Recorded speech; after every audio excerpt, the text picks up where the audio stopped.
I need you to picture this with me for a second. Imagine flying across the country because something in your gut won't let you sleep. No phone call, no warning, just a feeling so heavy it sits in your chest like a stone. And when you finally arrive, you don't find hugs or laughter or warm welcome. You find your daughter-in-law dying alone in an ICU while your own son is out partying in a car you paid for. That moment changed everything. Before we go any further, do me a small favor real quick. If stories about real life, real consequences, and hard choices hit you where it matters, tap that like button and subscribe to the channel. It helps these stories reach people who need to hear them. All right, let's get into it. The airport was loud in that familiar way. Rolling suitcases, echoing announcements, the smell of burnt coffee and overpriced pastries. Normally, flying to see my son would have filled me with excitement. I'd be counting the minutes, imagining his smile, the way he used to hug me too tight when he was younger. But this time, there was none of that. Just a tight knot of dread twisting deeper with every step I took through the terminal. I wasn't supposed to be here. This trip wasn't planned. I'm the kind of woman who schedules everything weeks in advance. Flights, groceries, even phone calls. But 3 days ago, I woke up in the middle of the night with my heart racing, like something terrible had already happened and my body knew before my mind caught up.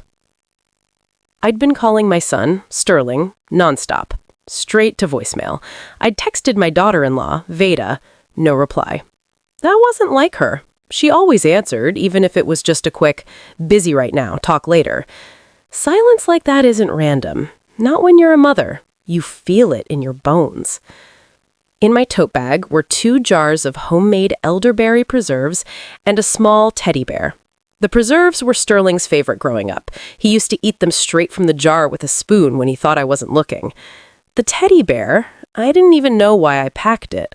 Veda wasn't pregnant, at least not that I knew of, but the last time we spoke, her voice sounded thin, brittle, like she was holding herself together with tape.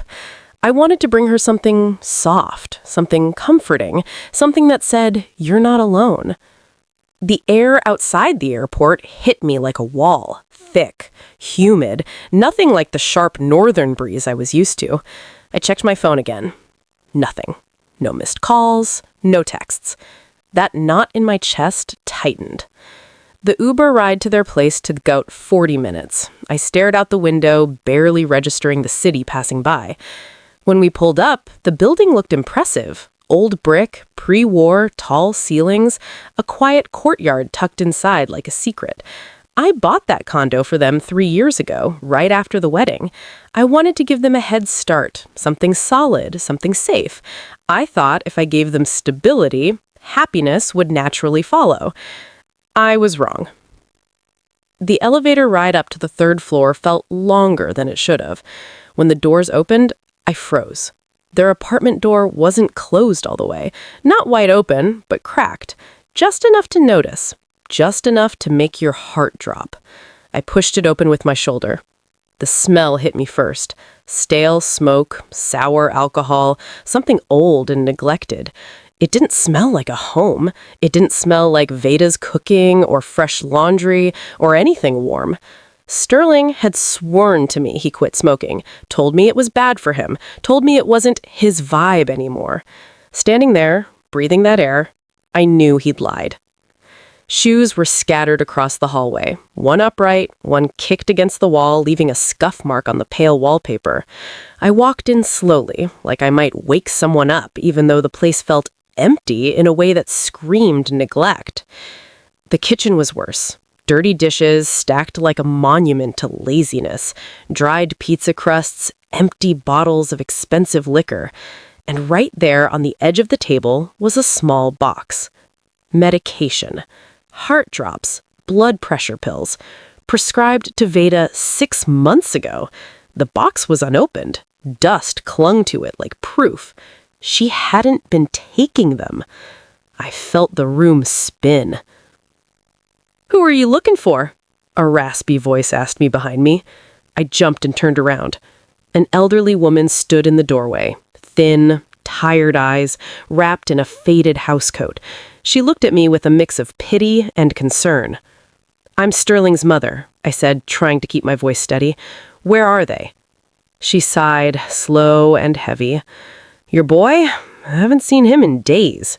Music was blasting in here a few nights ago, loud enough to shake the walls. But your girl, ambulance took her." The words barely registered. "When?" 2, maybe 3 days ago. She was out cold, looked half gone already. Nobody's been back since. Door's been open like this. I was about to call the police. I don't remember leaving the building. I don't remember getting into another car. All I remember is saying one name over and over in my head like a prayer. City General Hospital. The ER smelled like disinfectant and fear. I pushed past the front desk, past the stairs, past the rules I usually respected. I demanded answers. They found her name in the ICU log. The intensive care unit was quiet in that terrifying way. Machines beeping softly, nurses moving with practiced calm. They tried to stop me at first, but something in my face made them hesitate. The doctor came out to speak with me. Tall, exhausted, eyes that had seen too much. "Pneumonia," he said, "severe, both lungs. But that's not all. Extreme dehydration, malnutrition, high fever for days without treatment. If the neighbors hadn't called emergency services, she wouldn't have made it here." Each word felt like a hammer. I walked into her room. Veda looked nothing like herself. Tubes everywhere, her face sunken, skin stretched thin over sharp bones. She looked fragile, breakable, like someone who had been forgotten. I couldn't breathe. I stumbled back outside, desperate for air, and that's when I heard it.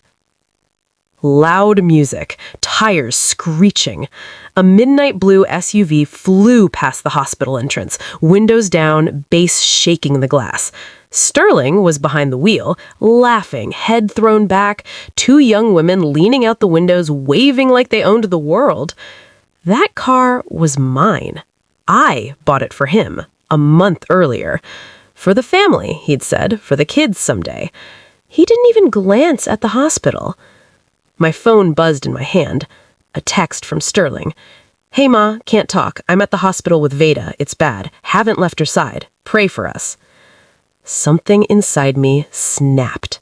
Not with a scream, not with tears, with clarity. And in that moment, sitting on those cold hospital steps, watching my son disappear into the night while his wife fought for her life alone, I made a decision that would burn our family to the ground. And I didn't regret it. Not for a second. If you think this is where the story peaks, trust me, it doesn't. What I did next changed his life forever. Take a breath, because this is just the beginning. I stayed on those hospital steps longer than I should have. The night air felt heavy, pressing against my skin, but it didn't cool the fire building inside me. People walked past, laughing, checking their phones, living normal lives, while upstairs a young woman was clinging to hers. I realized then how invisible suffering really is, how easy it is for the world to keep spinning while someone quietly disappears. My phone buzzed again. Unknown number. I didn't answer. I already knew who it was. I walked back inside the hospital, every step slow and deliberate. The lobby was almost empty now. A janitor pushed a mop across the floor, humming softly to himself. The vending machine buzzed and clunked as someone's snack got stuck halfway. Life. Business as usual. I sat down in a hard plastic chair near the wall and finally let myself breathe. Not cry. Breathe. Crying would come later, maybe. Right now, I needed my head clear. I replayed everything in my mind like footage on repeat. The unanswered calls, the sealed medication box, the neighbor's tired face, Sterling's car flying past the hospital like nothing in the world mattered. And then I remembered something important. That car wasn't his. When I bought it, he'd tried to sweet-talk me into putting it in his name, said it made him look more established. I laughed it off, told him insurance was cheaper in my name. He rolled his eyes, but let it go. Thank God I did. I pulled my phone out again and stared at it for a second before dialing. My hand didn't shake, my voice didn't crack. 911, what's your emergency? Good evening, I said calmly. I'd like to report a stolen vehicle. The dispatcher asked for details. I gave them everything. Make, model, color, license plate, last known location. I told them I'd just seen it speeding near the hospital, driving dangerously, music blasting, passengers inside. Do you know who took the vehicle? She asked. I paused for half a second. No, I said. And for the first time in my life, I wasn't sure if that was a lie. I ended the call and sat there, staring at the blank screen.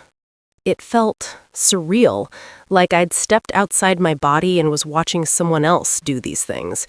Someone colder, sharper, someone who'd finally stopped making excuses. But reporting the car wasn't enough. The car was just a symbol, metal and leather and bad decisions. I needed to protect what actually mattered. I scrolled through my contacts and found a name I hadn't called in years. Adora. She picked up on the second ring. Oily? What's wrong? I'm in town, I said, and I need your help. Tonight. There was a pause. Adora knew my voice, knew when something was serious. Tell me. I need paperwork drawn up. Immediately. A deed of gift. The condo Sterling and Vada live in. Finally transferring it to him? She asked. No, I said. To Vada. Silence. Oily, she said carefully. That's a big move. I know. I've never been more sure. She exhaled slowly. Come to my office at 8 in the morning. I'll have everything ready. I hung up and leaned my head back against the wall. My heart finally started pounding then, not with a doubt, but with the weight of what I was about to do. There was no undoing this, no pretending later that it was a misunderstanding. But when I thought of Vada's face, hollow and pale under hospital lights, something hardened inside me. I went back to the ICU and sat by her bed. I took her hand carefully, afraid to hurt her. It felt hot and dry, like she'd been burning from the inside out. I'm here, I whispered. You're not alone anymore. I talked to her for hours, about nothing, about everything. I told her about the first time Sterling rode a bike, about the preserves in my bag, about how she made the best peach cobbler I'd ever tasted. I talked so the silence wouldn't swallow her. My phone kept buzzing. Jail calls. I didn't answer. Once I listened to a voicemail. Mama, what's going on? These cops are crazy. They say you reported the car stolen. Fix this. Bring the papers. I'm sitting here with losers. Not a word about his wife. I deleted the message. The next morning came fast. Too fast. I left the hospital just long enough to meet Adora. Her office smelled of coffee and old paper, like a place where decisions were final. She slid the documents across the desk. Sign here and here. I didn't hesitate. While I signed, she told me something else she'd discovered. Sterling had tried to use the condo as collateral for a loan, with forged paperwork. My signature, almost perfect. Gambling debts. The pieces snapped together so cleanly it hurt. That's why he turned off the heat, why he let her go without medicine, why every dollar mattered, unless it was for him. I signed the last page. Send it for registration now, immediately. She nodded. Done. On my way back to the hospital, I made one more call. The dealership. I authorized them to collect the SUV from impound and sell it, all proceeds to be sent directly to the hospital for Vada's care. I didn't care about the loss. I cared about balance. When I got back to the ICU, the doctor met me with cautious optimism. Vada was stable, still critical, but alive. That was enough. My phone buzzed again. Unknown number. This time, I answered. "Mama?" Sterling's voice suddenly small. "They released me. I'm coming home. We need to talk." I looked at Vada through the glass, machines breathing for her, fighting for her. "Yes," I said quietly, "we do." And for the first time, I knew exactly how that conversation would end. Because the boy I raised was gone, and the man who stood in his place was about to face the consequences. I didn't rush to meet him. That's the thing people don't understand about moments like this. They think confrontation needs speed, volume, drama. It doesn't. Power lives in patience. Power lives in letting someone walk straight into the reality they built with their own hands. Sterling said he was coming home, but that word didn't mean the same thing anymore. Home wasn't a place he owned by default just because I loved him. Home was earned, and he'd forfeited that right piece by piece. I stayed at the hospital. I spoke with the head nurse, arranged for a private room, signed paperwork for round-the-clock monitoring. I paid without blinking. Money had always been a tool to me, never a goal. If it could buy Veda time, comfort, dignity, then it was doing exactly what it was meant to do. While I was filling out forms, my phone buzzed again, a voicemail notification, then another, and another. I didn't listen. Instead, I walked back into Veda's room and sat beside her. The machines hummed and beeped, steady but unforgiving. I watched her chest rise and fall with help. I watched the slight twitch in her fingers, like her body was fighting to stay tethered. "You're safe," I whispered. "I won't let him near you." I didn't know yet how literal that promise would become. An hour later, I heard raised voices in the hallway. Sterling had arrived.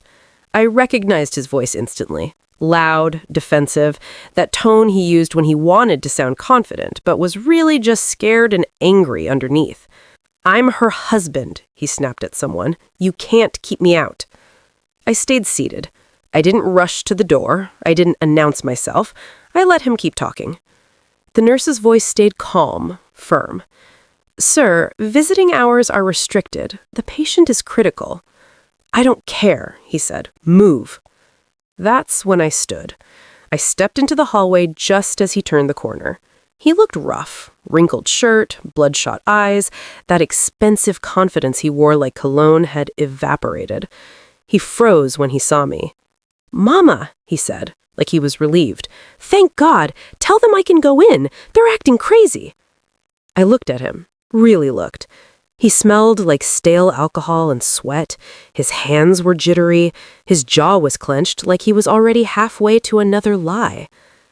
"Lower your voice," I said calmly. "You're in a hospital." He scoffed. "Don't start with that. What is going on? Why did the cops grab me? Why is my car gone? Why are you ignoring my calls?" One question stacked on top of the next. All about him. I didn't answer any of them. "How is Veda?" I asked instead. He blinked, just once, like the question caught him off guard. "She's sick," he said vaguely. "That's why I'm here." I held his gaze. "When did you last see her?" He hesitated, a fraction too long. "Yesterday, before all this." I nodded slowly. "You're lying." His face flushed. "Why would I lie?"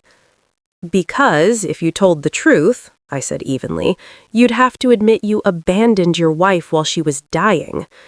His mouth opened, then closed. He laughed nervously.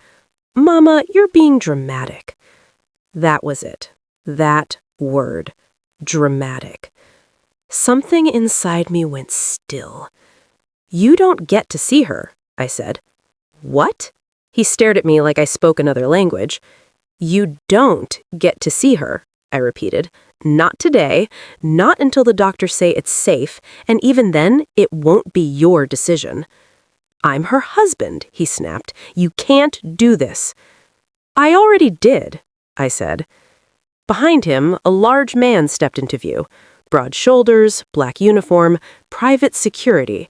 I'd arranged it quietly, efficiently, without spectacle. Sterling turned, confused. "What's this?"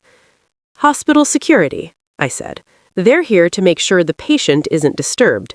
"Disturbed? By me?" "Yes, by you." The guard stepped forward. "Sir, you need to leave this area." Sterling laughed, sharp and hollow. "Mama, tell him to back off." I didn't move. I didn't speak. The guard placed a firm hand on Sterling's chest and guided him back a step. Not rough, not violent, just unmovable. "Unauthorized visitors are not allowed," the guard said. Sterling spun back to me, panic flashing across his face. "You're choosing her over me?" I met his eyes. "No, I'm choosing right over wrong." "You're my mother," he hissed. "You're supposed to protect me." "I did," I said quietly, "for 35 years. And look what it turned you into." The words hit him hard. He staggered back like I slapped him. "You think you're some hero now? You think this makes you righteous?" "I don't care what you think. I care what she survives." He tried one last move. He dropped his voice, softened it, the old trick. "Mama," he said, eyes glossy. "I messed up, I know that.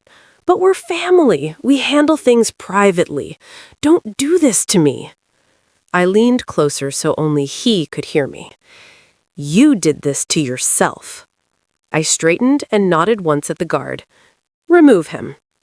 Sterling started shouting then, swearing, threatening, calling me ungrateful, calling me names I hadn't heard since his teenage years. The doors to the ICU closed behind him with a solid, final sound. Silence returned. My hands were steady. I went back into Veda's room and sat down. I brushed a strand of hair from her forehead. "He won't hurt you anymore," I said softly. "I swear." That afternoon, I went back to the apartment. I needed documents, IDs, insurance papers, things Veda would need once she woke up. The place felt colder than before, like the walls themselves knew something had shifted. I went through drawers carefully. That's when I found it. A notebook. Worn, hidden under folded linens. I opened it. The first page wasn't dramatic, just a date, then another, and another. I started reading, and my hands began to shake. Entry after entry, Sterling demanding money, Sterling screaming, Sterling threatening to kick her out, Sterling selling her jewelry, Sterling convincing her the apartment was his and she was lucky to be there. She was scared. She was isolated. She thought she had nowhere to go. I closed the notebook slowly. This wasn't neglect. This was abuse. I tucked the notebook into my bag and left the apartment without looking back. When I returned to the hospital, the doctor met me with cautious news. Veda had stirred briefly, whispered something, panicked. "What did she say?" I asked. He hesitated. "She asked us not to let her husband in." My jaw tightened. "She's safe," I said. "He won't be allowed near her." That night, I finally listened to one of Sterling's voicemails. "Mama," he sobbed, "they won't let me see her. You're ruining my life. Whatever you're trying to teach me, I've learned it. Please." I deleted it. The lesson wasn't over. It was just beginning. And Sterling was about to learn what it feels like when the safety net disappears. That night, I didn't sleep. I sat in a chair beside Vada's bed, watching the machines do the work her body was too weak to handle on its own. Every beep felt like a countdown. Every pause made my chest tighten. I'd built companies, negotiated contracts worth millions, stared down men who thought fear was a weapon. None of that prepared me for the quiet terror of waiting to see if someone you love will keep breathing. Around 3 a.m., her fingers twitched again. Just slightly. I leaned forward instantly, my heart slamming against my ribs. "Vada?" I whispered. Her eyelids fluttered, not fully open, but enough to show movement. The nurse came rushing in, calm but alert, checking monitors, adjusting something on the IV. "She's responding," the nurse said softly. "That's good." I nodded, afraid to speak in case the moment shattered. Vada's lips moved beneath the oxygen mask. No sound at first. I leaned closer. "Cold," she whispered, barely audible. My throat closed. I brushed my hand over her hair. "You're warm now. You're safe." Her brows knit together like she was fighting a bad dream. Don't let him in." That was it. That was all I needed to hear. The nurse glanced at me. "Who does she mean?" "My son," I said flatly, "and he's not coming anywhere near her." The nurse nodded, no judgment in her eyes. "We'll make a note." When Vada drifted back into sedation, I stepped out into the hallway and pulled out my phone. My hands weren't shaking anymore. That phase had passed. This was something colder, cleaner. I called Odora. "She's afraid of him," I said when she answered. "Document everything. I want legal protection in place immediately." "I'll handle it," Odora replied. "And Olia, there's something else." I closed my eyes. "Tell me." "The title transfer is complete. The apartment is officially in Vada's name as of 2 hours ago." A strange calm washed over me. "Good," I said. "Next step. Change the locks, install a security system, and notify local police that Sterling no longer has residency rights." Odora paused. "Are you sure you want to move that fast?" "Yes, because he will." I hung up and stared down the hallway. Somewhere in this building, my son was pacing, plotting, telling himself this was all temporary, that I'd calm down, that I'd fold like I always had. He didn't know me anymore. The next morning, I stepped out of the hospital to get coffee. As I turned the corner near the entrance, I nearly ran straight into Sterling. He looked worse in daylight. His eyes were sunken, his face unshaven. There was a desperation clinging to him now, like sweat you couldn't wash off. "Mama," he said quickly, "we need to talk, privately." "We are talking, right now." He glanced around. "Not here. People are listening." "Good," I replied. "Maybe you'll choose your words carefully." He swallowed hard. "Why are you doing this? You sold the car, you won't answer my calls, you turned everyone against me." "I didn't turn anyone against you," I said. "You did that all on your own." "That's not fair," he snapped. "You always take her side." I laughed. Once. Short and humorless. "She was dying alone while you were partying." "She wasn't answering her phone," he said, defensive. "How was I supposed to know it was that bad?" I stared at him, stunned by the audacity. "You lived in the same apartment." He looked away. That told me everything. "I need money," he said suddenly, switching tactics. "Just for now. I've got things under control. I'll pay you back." "No," I said. "Mama." "No," I repeated. "And don't ask again." His face hardened. "You think you're punishing me, but you're punishing yourself. I'm all you have." I stepped closer, lowering my voice. "I was all you had. Past tense." That was when his phone buzzed. He checked it and froze. "What?" I asked. "They changed the locks," he whispered. "Yes," I said calmly. "They did." "You can't do that," he snapped, anger surging back. "That's my house." "It's Vada's house," I corrected him, "and you are no longer welcome there." "You're bluffing," he said. "I'll go there right now." "Go ahead," I replied. "Police are already aware." He stared at me, breathing hard. "You're serious?" "Yes." For the first time, real fear crossed his face. He spun on his heel and stormed off. I didn't follow. An hour later, my phone rang. Unknown number. I answered. "This is Officer Bradshaw," the voice said. "We have your son here. He attempted to force entry into a residence he no longer legally occupies." I closed my eyes. "Is anyone hurt?" "No," the officer said, "but he's being detained for trespassing and disorderly conduct." "I will not interfere." There was a pause. "Understood." When I hung up, I felt something strange. Relief. That evening, Odora sent me photos. Sterling standing on the sidewalk outside the building, 2 trash bags at his feet, his belongings, his entire life reduced to whatever he could grab before the door closed on him. The locks clicked behind him. Final. Back at the hospital, Vada woke briefly again, more alert this time. Her eyes focused when she saw me. "You stayed," she whispered. "Yes," I said. "I'm not going anywhere." Tears slid down her temples. I thought I didn't matter." I squeezed her hand gently. "You matter more than you know." She slept again, but this time her breathing was steadier. Outside, the city moved on, and somewhere out there, my son was realizing something terrifying. For the first time in his life, no one was coming to save him. And this story was far from over. 9 lives don't end with one mistake, and neither do consequences. Sterling spent the night in a holding cell. I didn't go check on him. I didn't call a lawyer.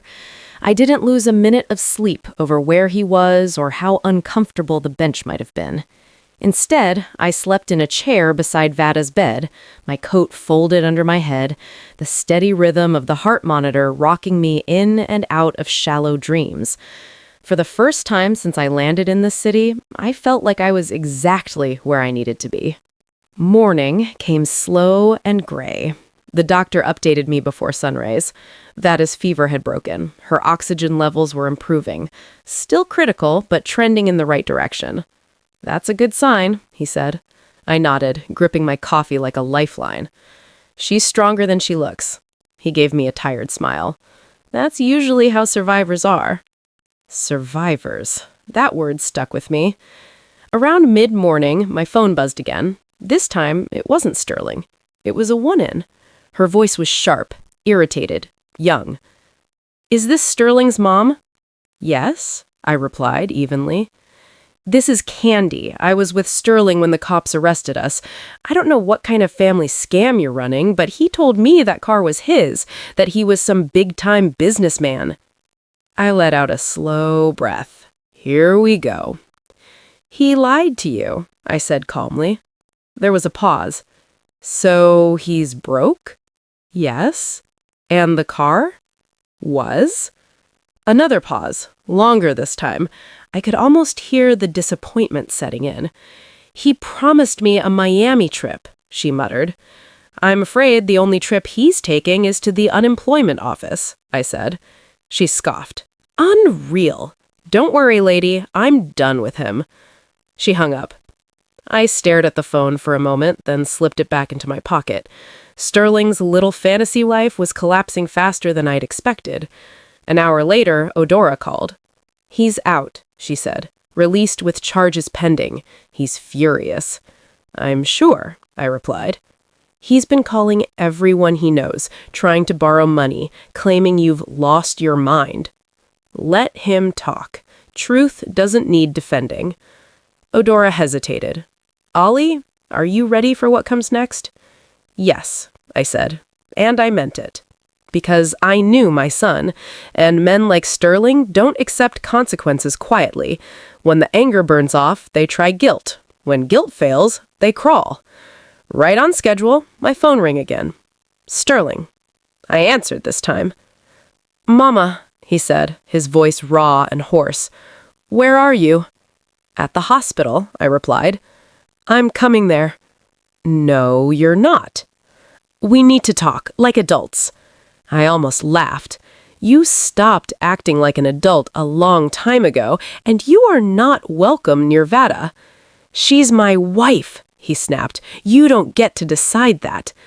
"I already did," I said, "with doctors, lawyers, and the law." There was silence on the other end. Then his tone changed. Soft, broken, familiar. "Mama," he whispered, "I messed up.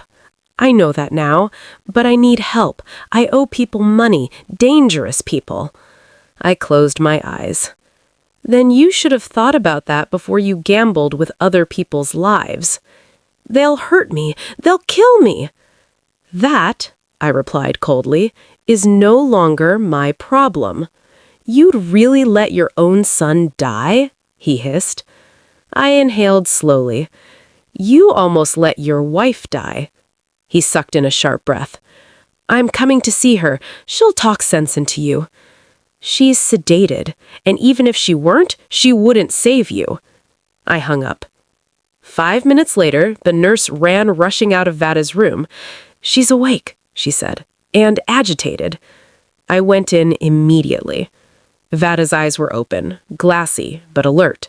She looked around the room like she was afraid someone would jump out at her. Hey, I said softly, stepping into her line of sight. It's okay. It's just me. She locked eyes with me and burst into tears. I thought I was dying, she whispered. You almost did, I said honestly. But you didn't. You're still here. She swallowed hard. Is he here? No, I said firmly, and he won't be. Her shoulders shook with relief. Thank you. I took her hand. I need to ask you something, and you need to be honest with me. She nodded. Did he hurt you? I asked quietly, not just with words. She hesitated, then nodded once, slow, small. My jaw clenched so hard it hurt. He turned off the heat, she whispered. Said it cost too much. I was sick. I couldn't get out of bed. I was so cold. Something in me went absolutely still. He said the medicine was a waste, she continued. Said I was exaggerating, that if I really cared, I'd stop being a burden. I squeezed her hand, fighting the urge to shake. You're not a burden, I said. You were being abused. She looked at me like no one had ever said that to her before. Listen to me, I continued. The apartment is yours, legally. He has no right to you, your home, or your body. Do you understand? Her eyes widened. Mine? Yes, I said, and when you're strong enough, we'll get you a restraining order. She nodded, tears streaming freely now. I was so scared. I know, I said. You don't have to be anymore. Outside the room, I saw a familiar shape pacing. Sterling. Security intercepted him before he could get closer. I need to see her, he shouted. She needs me. She asked you not to come near her, the guard said flatly. That's a lie, Sterling yelled. My mother put you up to this. I stepped into view. She said it herself, I said calmly, and the doctor heard it. Sterling's face twisted. You poisoned her against me. No, I replied. You did that all by yourself. He took a step toward me, eyes wild. You think you've won? You think this is over? I met his gaze without flinching. For her, yes. For you, it's just beginning. Security dragged him back down the hall as he screamed my name. I didn't chase him. I went back to Vada, and for the first time, she slept peacefully. That night, I sat alone in the hospital cafeteria, stirring cold soup and staring out the window. I thought about all the times I'd defended Sterling, all the lies I'd swallowed, all the warnings I'd ignored. Love had blinded me, but love, real love, also knows when to stop enabling a monster. And I knew, deep down, that the next time Sterling came back, he wouldn't be asking, he'd be demanding. Which meant next wouldn't be about survival. It would be about confrontation. I was right. Sterling didn't disappear quietly. Men like him never do. For 2 days after that last scene in the hallway, he went silent. No calls, no voicemails, no dramatic texts. And if you've ever dealt with someone like Sterling, you know that silence isn't peace. It's planning. I stayed close to Veda. The doctors began lowering the sedation. She was weak, exhausted, but present. Every time she woke up and saw me instead of him, her shoulders relaxed a little more. Fear doesn't leave all at once. It loosens its grip, inch by inch. On the 3rd morning, Adora came to the hospital herself. That alone told me something was wrong. She sat down across from me in the waiting room, folded her coat carefully, and looked me straight in the eye. "Sterling's desperate," she said, "and desperate people make bad decisions." "I know," I replied. "He's been trying to contest the property transfer, claims coercion, claims you weren't of sound mind." I smiled thinly. "Let him try." Adora nodded. "I expected that response, which is why I came prepared." She slid a folder onto the table. Inside was a psychiatric evaluation I'd completed the day before. Clean, thorough, undeniable. "Sound mind, full capacity," she said. "Signed and notarized." "Good," I said. "What else?" "He's also trying to convince people that Veda is manipulating you." I laughed, sharp and humorless. "Of course he is. But here's the real problem," Adora continued. "He's out of money, out of friends, and the people he owes are not patient." That night, Sterling showed up again. Not at the hospital, at my hotel. The front desk called me around 10 p.m. "Ma'am, there's a man downstairs asking for you. Says he's your son." I closed my eyes. "Send security with him. I'll meet him in the lobby." I didn't want him knowing where I slept. When I stepped into the lobby, I barely recognized him. He looked thinner, unshaven, clothes wrinkled like he'd slept in them. His eyes darted around constantly, like he expected someone to jump him at any second. "Mama," he said when he saw me. His voice cracked. "Thank God." "You have 5 minutes," I said. He rushed toward me, hands out like he wanted to grab me. Security stepped between us instantly. "Easy," I said. "Use your words." He swallowed. "They're after me." "I know." "They know where I hang out. They know my name. Mama, they don't play." "I warned you," I said calmly. He ran his hair through his hair. "I just need money. Not a lot, just enough to make them go away." "No," I said. His face twisted. "Why are you doing this to me?" "I'm not," I replied. "I stopped protecting you from consequences." He dropped his voice. "I'll do anything." I looked him straight in the eye. "Go to the police. You think snitching will save me?" He laughed bitterly. "I think accountability is the only thing that ever might," I said. He shook his head. "You don't get it. They'll kill me." I leaned in slightly. "You didn't get it when you turned off the heat on a sick woman, either." That stopped him. For a moment, his mask slipped. Not fear, not anger, guilt. Then it vanished. "You always loved her more," he snapped. "No," I said. "I loved you blindly. That's worse." He stepped back, breathing hard. "If you don't help me, I swear I'll ruin you. I'll tell everyone what kind of mother you are." I smiled, slow and steady. "Go ahead. Tell them I stopped enabling an abuser." He stared at me, stunned. "You think you're untouchable?" he hissed. "No," I said. "I think I'm done being afraid of you." Security stepped closer. Sterling looked around, realizing he was cornered. Again. "This isn't over," he said. "I'll find a way back." I nodded. Maybe, but not through me. Security escorted him out. This time, he didn't scream. He didn't beg. He looked hollow. The next morning, I filed for a permanent restraining order on Vada's behalf. She signed it with trembling hands but steady resolve. "I don't want him near me ever again," she said. "He won't be," I promised. That afternoon, I received a notification from my bank. Attempted withdrawal, declined. Attempted charge, declined. Card seized by ATM. Sterling had tried to use the last supplementary card tied to my account. I blocked his number permanently. That evening, I sat with Vada as the sun dipped below the skyline. The light painted the room in soft gold. She looked at me, quietly. "Why are you doing all this?" she asked. I took her hand. "Because someone should have done it for me once." She nodded slowly. Outside, Somewhere in the city, my son was learning a lesson I could never teach him with words, that love without boundaries becomes destruction, and that when you burn every bridge, eventually you're left standing alone, staring at the water you created yourself. Next wouldn't be about threats, it would be about collapse. Collapse doesn't happen all at once. It's not a dramatic explosion. It's quieter than that, slower.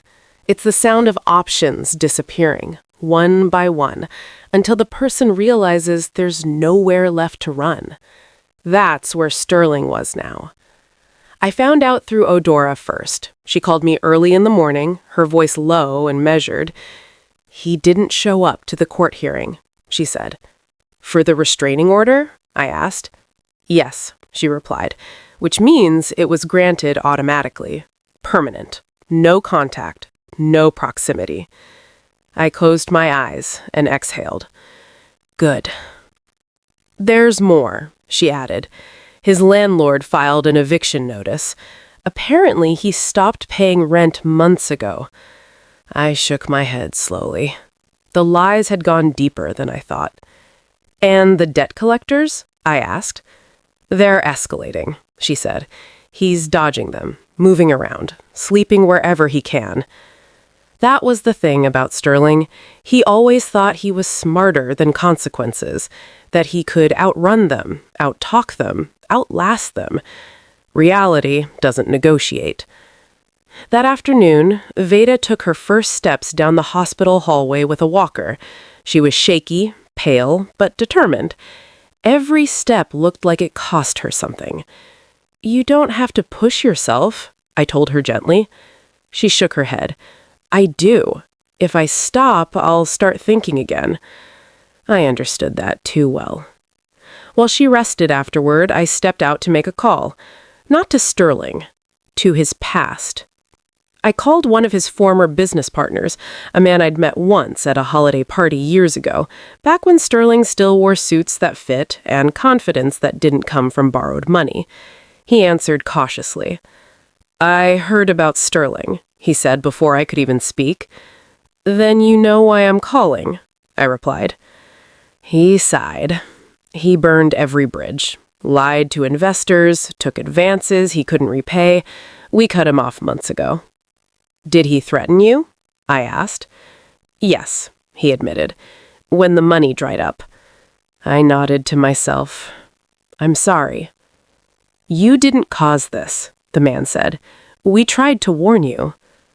I ended the call and stared at my reflection in the glass. He was right. They had warned me. I just hadn't listened. 2 nights later, it happened. I was back at the hotel when my phone rang. Unknown number. I almost ignored it. Almost. But something told me not to. "Mama," Sterling whispered. His voice was barely there. "Where are you?" I asked calmly. "I don't know," he said. "Somewhere near the river." The background noise was wind, cars passing in the distance. "What do you want, Sterling?" I asked. "I'm tired. I can't do this anymore." My grip tightened on the phone. "What are you saying?" "I messed up everything. I lost her. I lost you. I lost myself." There it was. Not an apology. Not accountability. Just exhaustion. "Listen to me carefully," I said. "If you're thinking about hurting yourself, you need to call emergency services right now." He laughed weakly. "You still trying to save me?" "I'm trying to keep you alive," I said. "There's a difference." Silence stretched between us. "They won't stop, no matter where I go." "Then stop running," I replied. "I don't know how." "For once," I said, "tell the truth." Another long pause. "I'm scared," he whispered. That was the first honest thing he'd said in years. "You should be," I replied gently. "Fear is what tells us something has to change." He sniffed. "If I turn myself in, will you hate me?" I closed my eyes. I don't hate you now. Then why does it feel like you abandoned me? I swallowed hard. Because I finally stopped lying to you. He didn't answer. I'm not coming to get you, I said softly, and I'm not sending you money, but I will stay on this phone while you call for help. The line went quiet. Then I heard dialing. I stayed. I listened. I waited. After a while, another voice came on the line, calm, professional. Ma'am, the voice said, we've got him. I thanked them and hung up. I didn't cry. I sat on the edge of the bed and stared at the wall until the sun came up. The next day, Adora confirmed it. Sterling had been taken into custody on outstanding warrants tied to fraud and theft. The debts, the lies, the things I never wanted to see. They're holding him, she said. This time, it's serious. I nodded. Good. At the hospital, Vada was discharged. She stepped outside for the first time in weeks, blinking against the sunlight. She looked small in the oversized coat I'd bought her, but there was something different in her posture. Strength. You're free, I said. She smiled softly. So are you. That night, I returned to the apartment. Our apartment. I helped her unpack. I cooked soup. I listened as she talked about things she liked, things she'd given up, dreams she'd buried to survive. And I realized something.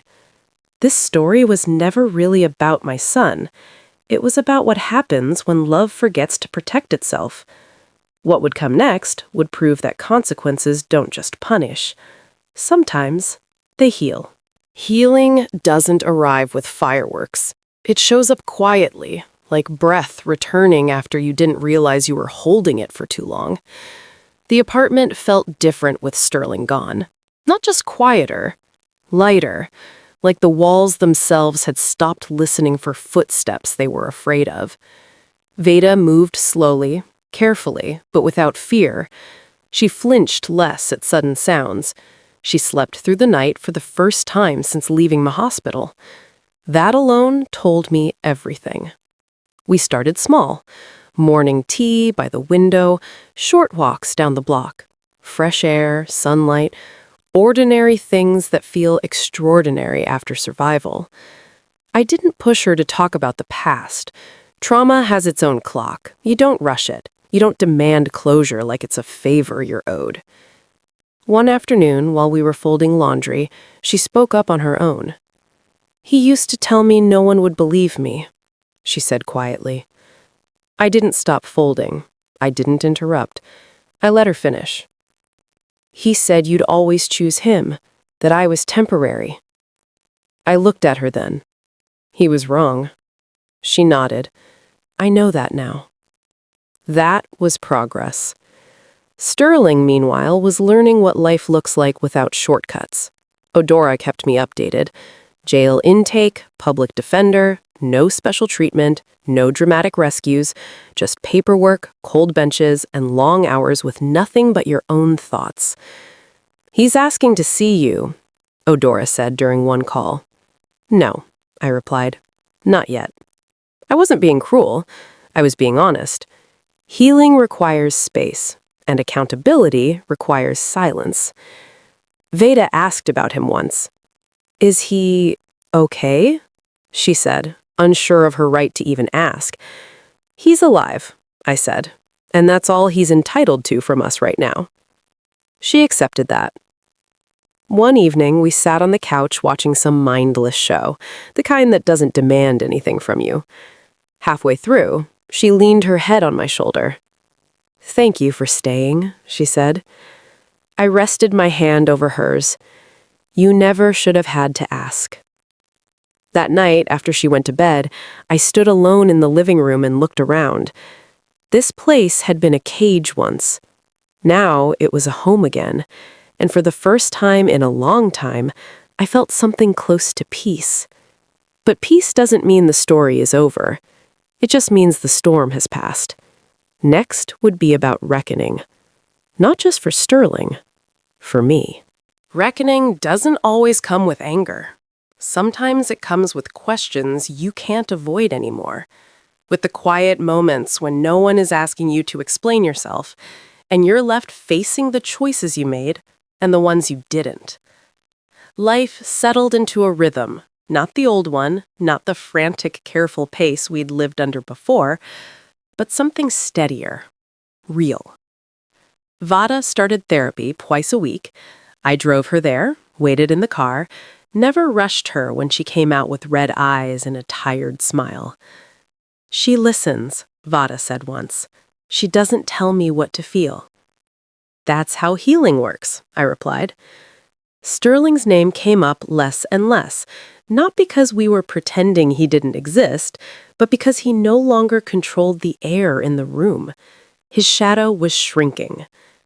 One afternoon, Idora called with an update. "He's accepted a plea deal," she said. "Reduced sentence, mandatory counseling, financial restitution." I leaned back in my chair. "Did he understand the terms?" "Yes," she replied. "And Idora, he asked again if you'd come see him." I was quiet for a long moment. "Not yet," I said, "but soon." Because reckoning isn't about punishment. It's about truth.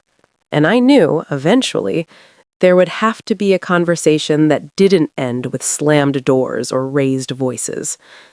Vada surprised me that evening. "I think you should go," she said gently. I looked at her. "Are you sure?" She nodded. "For you, not for him." That night I lay awake, staring at the ceiling, replaying years of memories I'd rewritten to protect myself. Every excuse, every check I'd written instead of asking harder questions, every time I'd confused love with loyalty. I'd been strong in business, ruthless when I needed to be. But at home, I'd been afraid. Afraid of losing my son. Afraid of admitting I'd failed him. A week later, I went. The visitation room was small and gray. Sterling looked older behind the glass, smaller, stripped of the confidence he'd worn like armor. He picked up the phone slowly. "Mama?" he said. I picked up mine.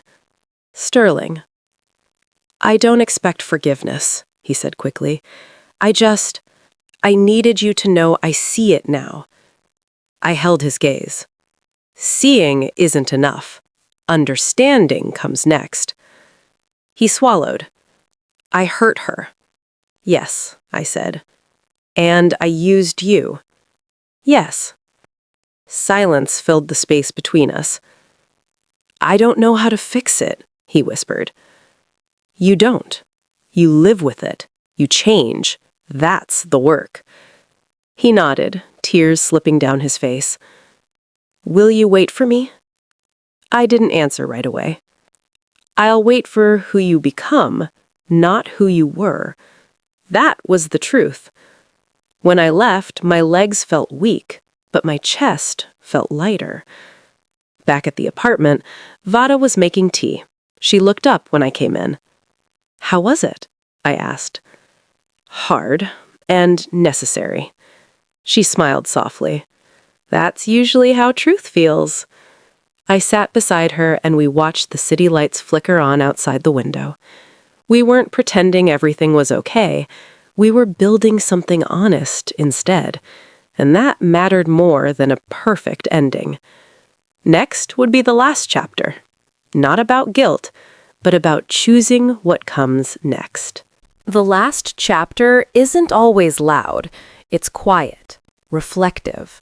The moment you realize that survival isn't about who fell hardest, but who decided to keep moving forward. Vada and I had settled into a rhythm that felt more like life than survival. The apartment smelled of fresh coffee and sunlight.